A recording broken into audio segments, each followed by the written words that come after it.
Okay, hi everyone. So I am going to show you how you can set up and run your projects for our machine learning with Python course. So we will um, go to our course and we will go to our projects, and the first thing that we'll do is we will download the project files that are needed for our project. So we can do that by clicking on this uh, zip file.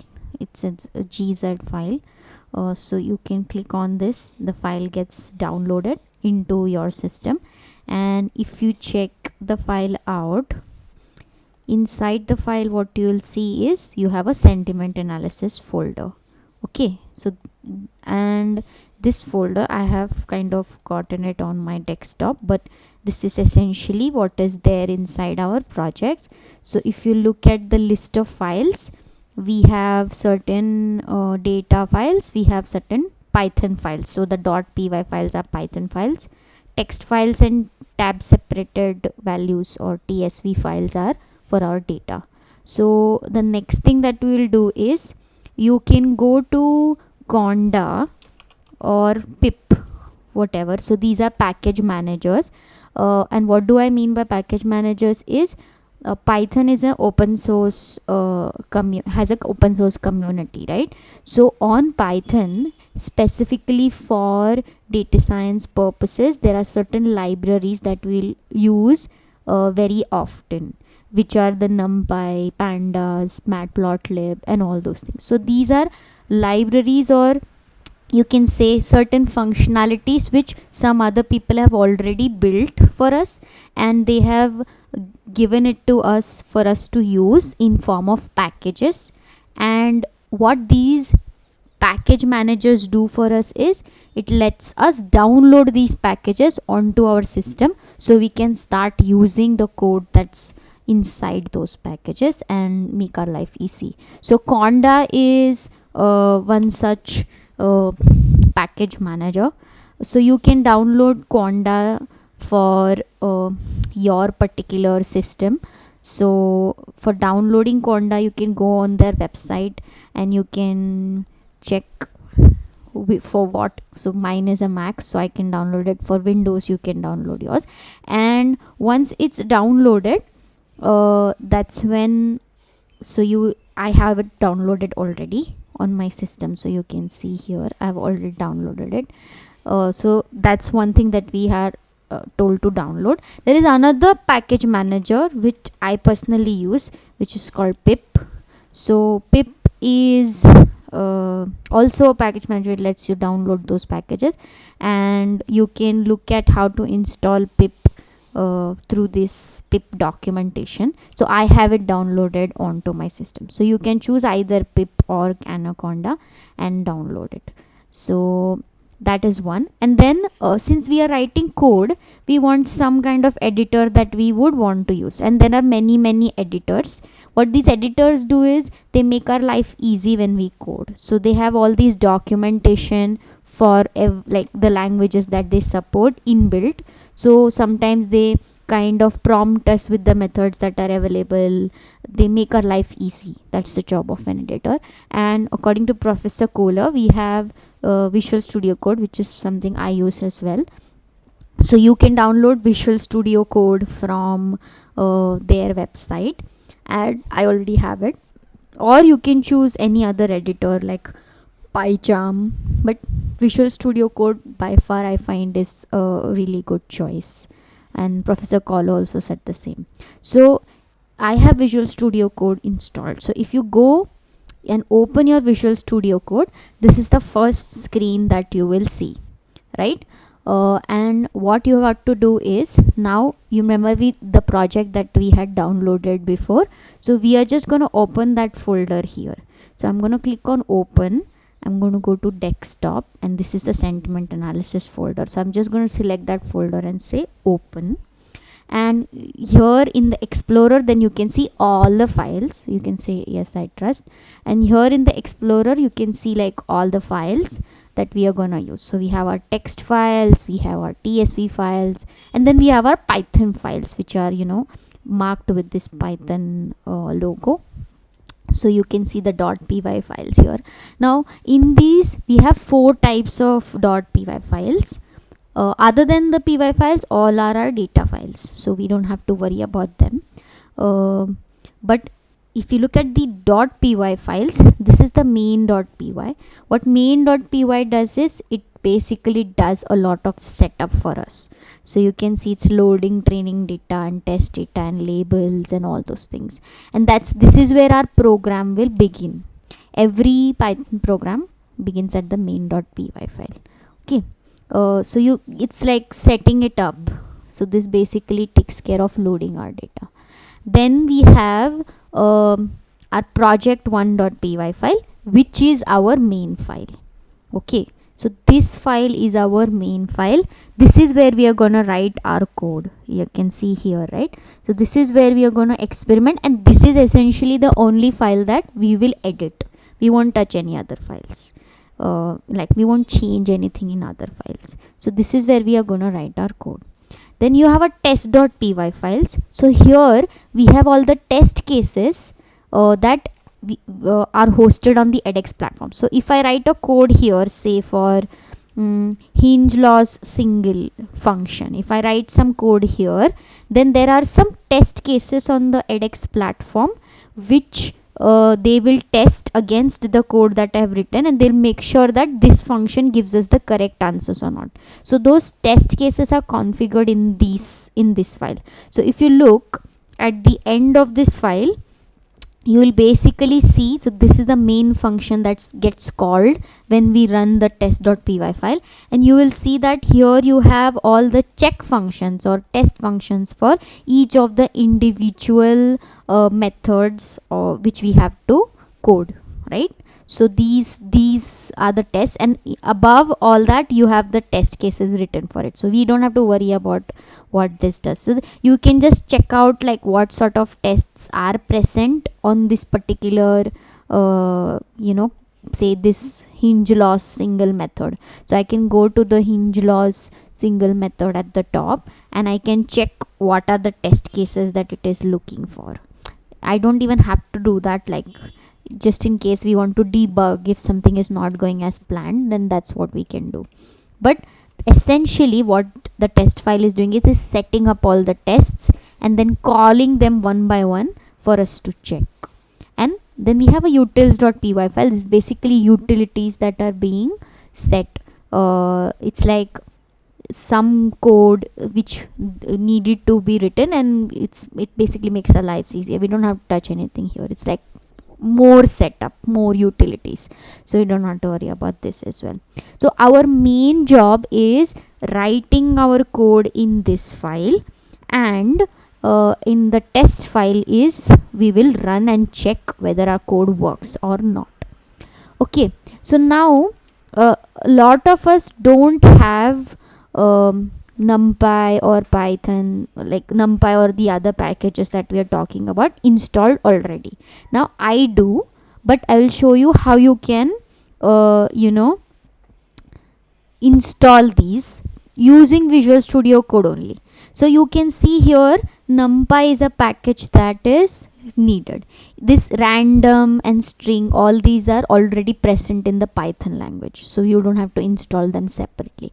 But NumPy is an additional package. It has additional features which somebody has written, and we are downloading that. So right now in my system NumPy is already present, but if your system is like a new you're doing a new setup, then you have to install that particular thing. Okay, so let's see how to install. So you can go in terminal at the top from the options in your Visual Studio Code, and you can say new terminal, and here it's opening a command prompt. So for inside this particular project I'm opening a command prompt. Okay, so let's see how we can install NumPy. So if you're using pip, then the command to install NumPy is pip install. Pip install is the command. So we are telling pip please install NumPy, right? So that's the command that I will run. If you're using conda, then the command that you will use is conda install numpy. Okay, and then we'll run it. So we'll just hit enter and we'll run it. So if my system already has numpy, then it will try to download it. So already doesn't have numpy, then it will download numpy. If it does have numpy already, then it won't. So see, what it is basically saying is you already have it is trying to download certain packages, which it will say for you also. So just hit yes. See, it's downloading all the packages that are needed for conda. And now let's check. Let's do our conda install numpy again. You don't have to do it again. So it's basically what it is doing is trying to go and it's trying to download the numpy package basically. So it does a bunch of things. It tries see added updated specs, so it will try to bring those packages. So at first, using conda, I did not have numpy. So what it is saying is I have added numpy and it's downloaded it. But the second time when I did it, it is saying all the packages are already installed. That means I already had numpy. So that's what you'll do. So this will ensure that your numpy packages get installed. So I can clear this. So now I have numpy installed in my system. Okay, let's check how to check if numpy is present. Numpy is installed. Yeah, actually you can just try to run this code and you will know. But there are different ways in which you can check whether numpy is installed or not. So you can do, usually I also, like if I don't know how to do something, I just Google it and Stack Overflow gives me the answer. So I can say import numpy and print numpy version within my terminal itself. So here, if I go here and I say import numpy, oh wait, sorry, I can't do it here.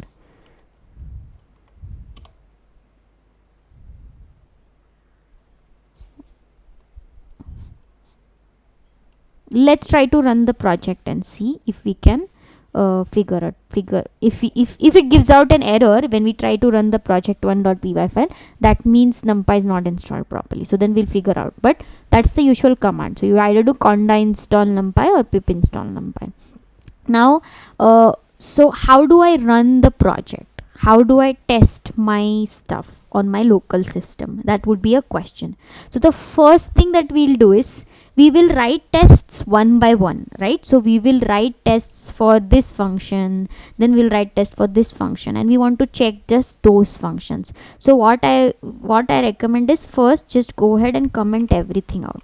That means only the test for this first function would run, right? So and why I'm singling this out, because all these tests are gonna fail because I have not written any code inside this, right? It's going to raise an not implemented error. So I have just commented it out, and the logic that is, so what we are going to do is we're going to write tests for one of the functions. So I'll write tests. So I'll come in here, I'll look at the hinge loss single function, I'll implement my code here after editing, and then I'll go here and I'll uncomment this line, save it, and then run. So that's the logic. So let's just comment everything out except for check get order, because the function for that is already written over here. So we don't have to, it's like a test function for us whether this works or not. So how do you run the test file? So you can run the test file by saying python test.py. So python and the name of the file, so that Python knows I have to run this file. And what it does when it runs is it goes inside this main method and starts implementing it. So I will just hit enter and see, you can see that it has passed the import project1 file, and it has passed the test get order. Okay, now let's uncomment this particular line. I have not written the test case for this yet, so I have not changed anything in this single loss, hinge loss single function. So I'll just show you what happens when a test fails. So you can rerun this command and hit enter and see. Now you can see that hinge loss single not implemented. So the test has failed over here. It's telling us you have not implemented the function. So now what I'll do is I'll go here. So I have written the code for this so that I can show you how tests pass. I'll just go and copy it from here.